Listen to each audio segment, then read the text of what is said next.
श्री सद्गुरुदेवाय नमः। श्री सद्गुरु सौरभ भाग 1 નું પ્રકરણ 15 भगवत प्राप्ति के अवरोध और उनके उपाय। एक चांदी की दीवार। मनुष्य चांदी की दीवार में अपना स्वरूप भूल जाते हैं। चांदी की दीवार में स्वार्थ ही देखने में आता है, उसमें अपने सिवा और कुछ नहीं दिखाई देता। एक सेठ जी साधु के पास गए, परंतु साधु कुछ भी न बोले। सेठ जी ने कहा, बाबा मैं दूर से आया हूँ, मुझे कुछ कहो, कुछ उपदेश दो। साधु ने शीशा यानी दर्पण अरीसो लाकर बतलाया और पूछा, इसमें क्या दिखाई देता है? सेठ जी बोले, इसमें तो मैं हूँ। साधु ने कहा, कांच तो पारदर्शक होता है, उसमें से सब कुछ दिखता है, परंतु चांदी का ओप लगाने से आर पार कुछ नहीं दिखता है। जब देखो तब हम ही दिखाई देते हैं। उसी तरह जो धन के पीछे पड़ता है, उसे स्वार्थ के सिवा कुछ भी नहीं दिखाई देता। कांच के शीशे में से चांदी का ओप निकल जाने पर वह पारदर्शक हो जाता और सब कुछ दिखने लगता है। उसी तरह चांदी की दीवार यानी धन की आसक्ति, स्वार्थ कम हो जाने पर अंतःकरण का शीशा निर्मल और पारदर्शक बन जाता है। वास्तव में तभी अपना सच्चा स्वरूप दिखाई देता है। चांदी की दीवार वाले कांच में तो अपना झूठ विपरीत प्रतिबिंब ही दिखता है। तात्पर्य એ છે કે ધનાસક્તિ સત્ય દર્શનમાં બાધક છે, એટલે કે ભગવત પ્રાપ્તિની પાત્રતામાં તે એક મોટો અવરોધ બની રહે છે। विधान 2 देखना भगवान से प्रेम न जाए। संग्रह करे स्नेहवश, राखे और को मान, प्रीत गई भगवान से, बना भयो बेभान। अर्थ, मनुष्य स्नेहवश थईने संपत्ति वगैरेनो संग्रह कर्या करे छे અને વ્યવહારમાં જ રત રહી જગતના લોકોને જ સારું લગાડ્યા કરે છે, તો પરમાત્મા પરત્વે પ્રેમ રહેશે નહીં। બનાદાસજી કહે છે કે જીવ આમ અજ્ઞાની બની રહે છે। પૂજ્યશ્રીના કહેવાનું તાત્પર્ય એ છે કે પરમાત્મા પરની પ્રીતિ ન ભૂલાય તો આપણે સભાન કહેવાઈએ। બાકી સંપત્તિ, સત્તા, ઐશ્વર્ય, વર્ચસ્વ, વિદ્યા વગેરેની વૃદ્ધિ કરતા રહેવામાં અને જગતના લોકોને સારું લગાડવામાં જીવન વ્યતીત થઈ જાય તો તે ઘોર અજ્ઞાન જ છે। આનો અર્થ એમ નથી કે વિદ્યા, સંપત્તિ વગેરે પ્રાપ્ત ન કરવા અથવા તો અન્યને માન ન આપવું। આ કરવા છતાં પ્રભુ પ્રેમ જળવાઈ રહે અને તેનું જ જીવનમાં પ્રાધાન્ય, મુખ્યપણું બની રહે તે માટે આપણે સાવધ રહેવું જોઈએ। ત્રીજું વચનામૃત ગુરુજીનું। ग्रंथों की गड़बड़ में भगवान को मत भूलना। रात दिवस देखे बना, चित्र बात अरु चौपड़ी, गई बात भगवान से, खाली होवे खोपड़ी। बनादासजी કહે છે કે કેટલાક લોકો ગ્રંથમાં જોયા કરે છે અને તેમાં આવતી વાતો કર્યા કરે છે અને ચિત્રો જોયા કરે છે, પણ આમાં ભગવાન ભૂલાઈ જાય છે અને નિષ્કારણ માથું ખાલી થઈ જાય છે। કહેવાનો નિષ્કર્ષ એ છે કે પરમાત્માના ચિત્રો, તેને લગતી કોરી વાતો અને અનેક પુસ્તકોમાં પડ્યા રહેવાથી કંઈ વળવાનું નથી।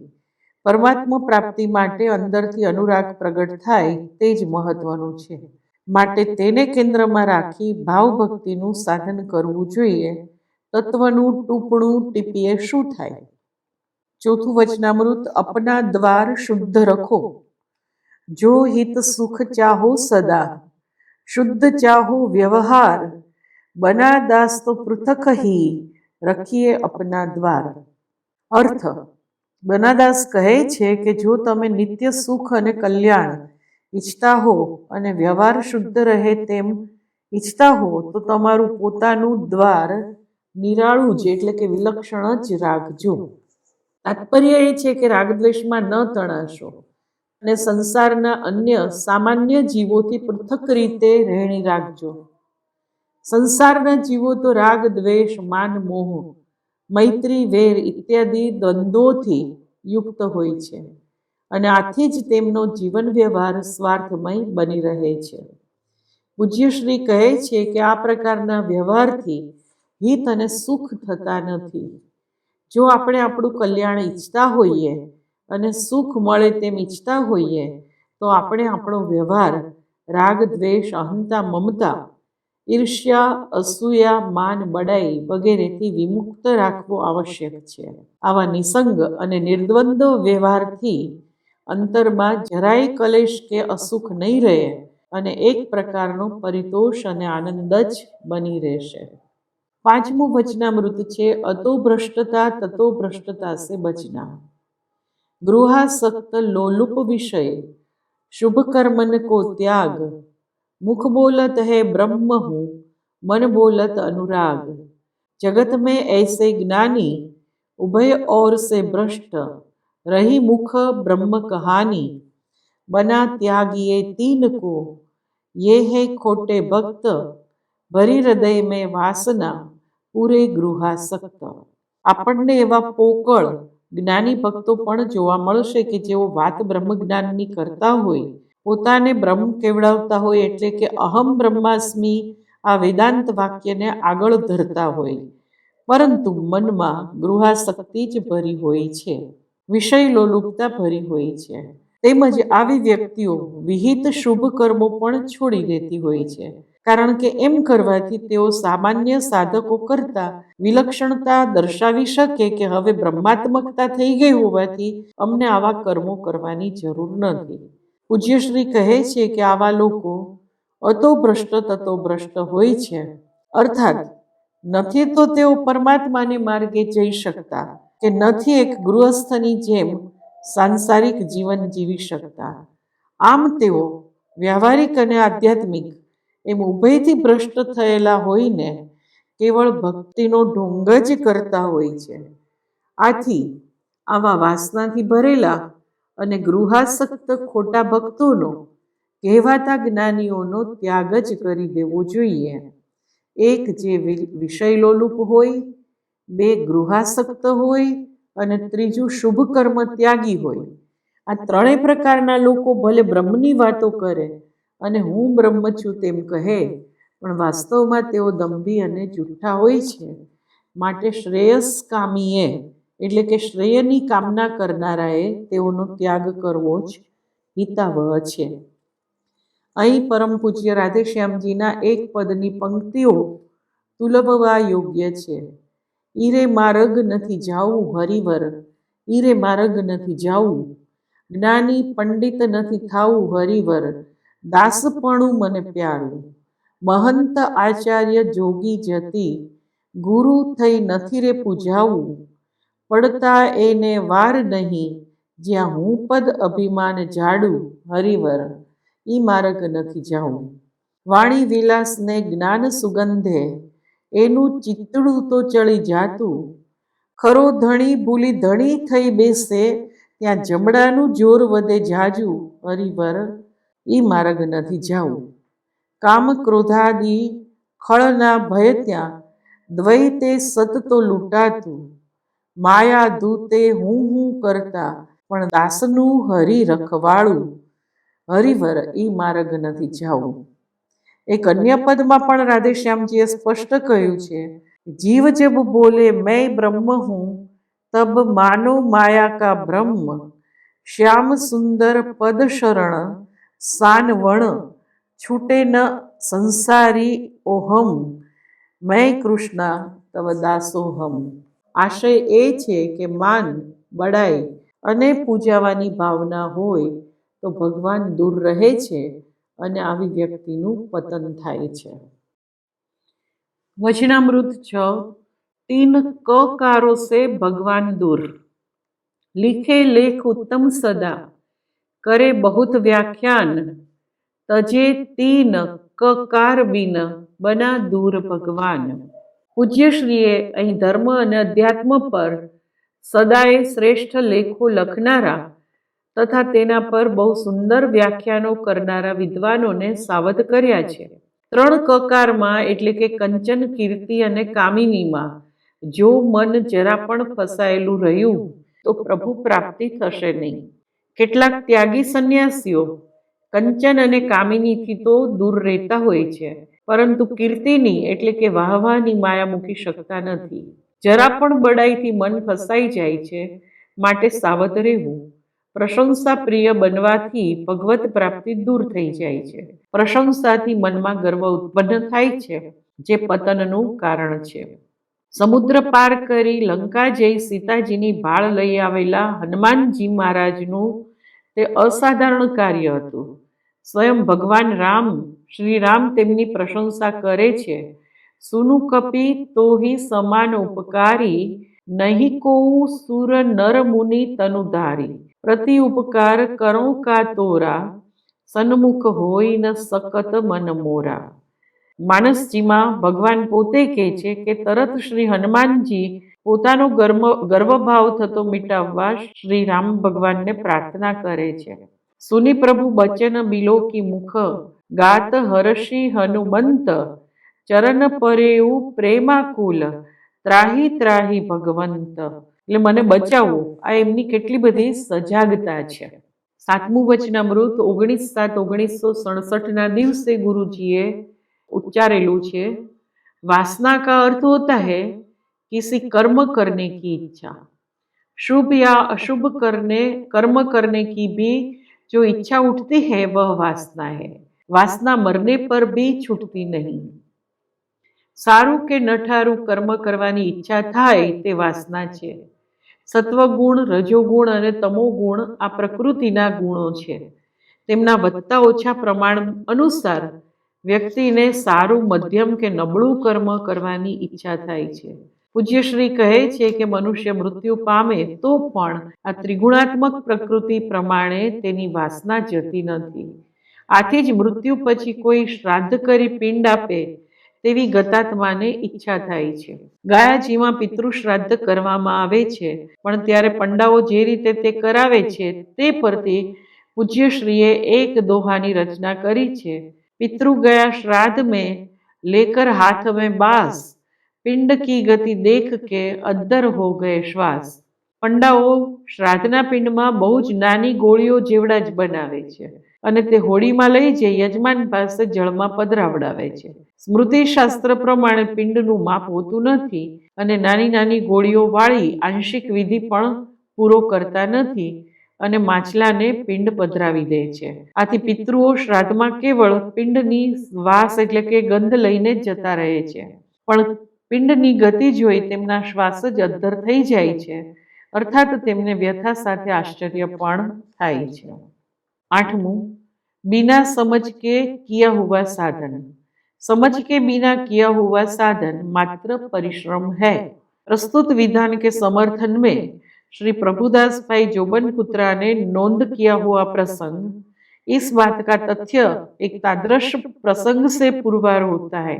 एक 65 साल की बुढ़ी मर्यादी बाई थी। वह बहुत सेवा पूजा करने वाली थी। परम पूज्य गुरुदेव के पास आई थी और बहुत दुख होने से रोती थी। दुख का कारण उसका एक ही पौत्र जो मानता बाधा आदि के बाद हुआ था, वह उसको प्रणाम नहीं करता था। 50 वर्ष का था। परम पूज्य गुरुदेव ने बहन को बहुत समझाया, पर वह शांत नहीं होती थी। परम पूज्य गुरुदेव ने बाद में कहा कि पौत्र के प्रणाम करने से न करने से तुम्हारा क्या कुछ भी बिगड़ता है? यह तुम्हारा मोह है, अहम है।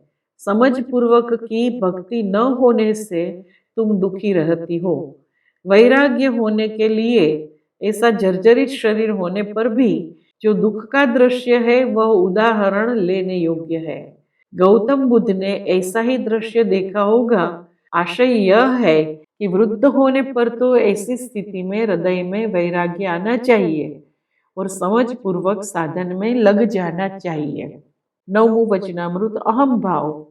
जब मनुष्य का अधःपतन होने वाला हो तब उसमें अहम भाव उत्पन्न होता है और अहम भाव मनुष्य को अंधा बना देता है, सारा सार का भान भुला देता है।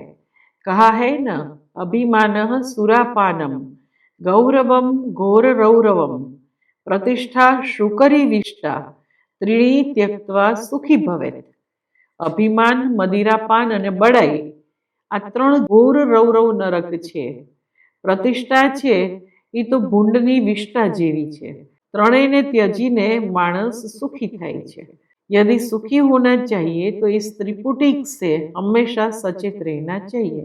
कभी कभी अंतर में अहंकार का अंकुर उत्पन्न हुए तब बिना विलंब तुरंत ही उसको जड़ मूल से उखाड़ फेंक देना चाहिए. गोस्वामी श्री तुलसीदास जी ने कहा है, अहंकार की आग में जरत सकल संसार, तुलसी उगरे सजन को राम नाम आधार. અહંકારના અગ્નિમાં આખી દુનિયા બળી રહી છે. તુલસીદાસજી કહે છે કે કોઈ સજ્જન જ રામ નામના આધારે ઉગરી જાય છે. પૂજ્યશ્રી પણ એક દોહામાં કહે છે, અહમ વૃત્તિ લે જાયગી અધોગતિ કે દ્વાર, બના દાસ યા તે પૃથક કીજે જાપ ઉદાર. નિષ્કર્ષ એ છે કે રામ નામ જપો और अहंकार से बचो. 10वां वचनामृत है, अभिमानी साधक का प्रभु द्वारा अस्वीकार. जिस प्रकार ब्राह्मण श्वान का उच्छिष्ट ग्रहण नहीं करते, उसी प्रकार अभिमानी अहंकारी साधक को भगवान श्री राम नहीं अपनाते. उच्च वर्ण ब्राह्मण कहेवाय छे, તેને ખબર પડે કે અમુક ખાવા પીવાની વસ્તુ કૂતરું બોટી ગયું છે તો તે વસ્તુ ગમે તેટલી સારી હોય તો પણ તેને અડશે પણ નહીં. તે જ રીતે પરબ્રહ્મ પરમાત્મા અહંકારી સાધકને ક્યારેય સ્વીકારતા નથી. સાધકને સાધનનો અહમ થઈ આવે છે કે હું આટલા જપ કરું છું, સત્સંગ કરું છું, સ્વાધ્યાય કરું છું વગેરે. અહમભાવ જ મોટો અવરોધ છે. પૂજ્ય વિનોબાજીએ કહ્યું છે કે અહમભાવ ઘટોત્કચની માયા જેવો છે. તે ત્યાગીની લંગોટીમાં અને ભક્તની જપમાળામાં પણ આરૂઢ થઈ જાય છે. વ્યક્તિ જ્યાં સુધી પોતાપણું મેલીને પૂર્ણતઃ ભગવાનની ન બને ત્યાં સુધી પરમાત્મા તેના પર કૃપા કરતા નથી. 11મું વચનામૃત, ममता एकांत में बाधक. स्त्री व पुरुष की सेवा ममता उपजाती है. यह ममता पारमार्थिक होने पर भी एकांत की बाधक है. કોઈ પણ સ્ત્રી કે પુરુષ જ્યારે સેવ્ય એટલે કે સંત, સદગુરુ, સજ્જન વગેરેની સેવા કરે છે ત્યારે જેની સેવા કરવામાં આવી હોય છે તેને તે સ્ત્રી કે પુરુષ પ્રત્યે મમતા ઉત્પન્ન થાય છે.